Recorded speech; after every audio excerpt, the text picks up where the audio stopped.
So if you're getting back pain, there's a massively good chance that you've got a disc prolapse going on down through your back, or what people call a slip disc. So if we spin this around, you can see that these are the discs in between the bones. Now, the disc itself should be intact and nice and strong and stable.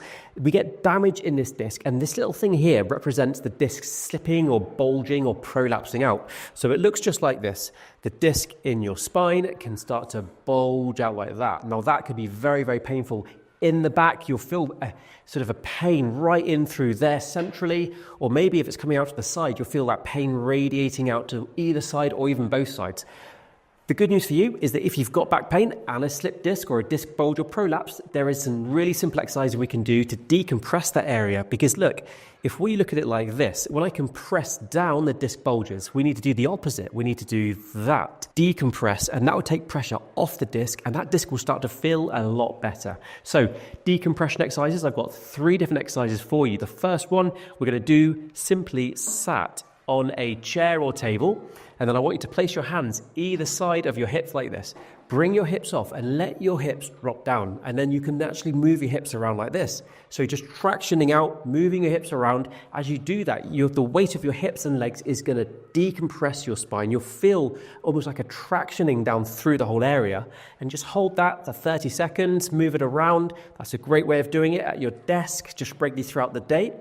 Another way, which is very similar, is going to maybe a kitchen counter or a table, placing your elbows on the kitchen counter and then letting your legs hang off. I'll show you what I mean on this. So you're going to bring your hips into this position, let your hips hang off, and then again, just swing your legs from side to side.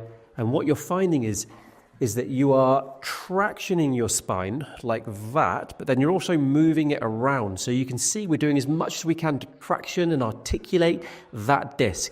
Because if you're sat all day, if you're standing all day, walking around, moving around, you've got this gravity compressing through your spine, and we're trying to do the opposite. We're trying to decompress the whole area. So these are things that you can do for 30 seconds, a minute, and do it multiple times throughout the day. The next exercise is one that you're going to do for a good 5, 10, 15 minutes, and it's just a slow, gentle decompression, traction of your spine, and you can just do it once a day in the morning to get yourself ready for the rest of the day, or even in the evening to give yourself some good relief at the end of the day. So I want you to grab a pillow, and then what you're going to do, you're going to place it on the floor or on your bed, and you're simply going to lie on your front with a pillow underneath your pelvis and stomach area. So it's going to look like this. Into this position, and then just let yourself lie there like that. Should you relax with the other one where you're moving your hips? Yes, you should. So it's relaxing, the whole thing is the key. So relaxing through and letting everything traction. It's not like you're holding yourself tight, because you need to relax and let things decompress. Once you've tractioned it and you're feeling pain-free, you have always got that damage in that disc. So there is a potential for it to come back in the future. So my advice would be, once you're feeling and moving a lot better, still do these tractioning and decompressing exercises, but you can reduce that frequency right down to once a day, once every 2, 3, 4 days, or whatever you feel you need it. But just bear in mind that if you start aggravating that disc again, the problem will come back, and you need to really ramp up those decompression exercises. Now, if these 3 different exercises that we've given you have really helped, that's great. I'm so happy. Make sure you like, subscribe, and comment down below to let me know how you're getting on with them.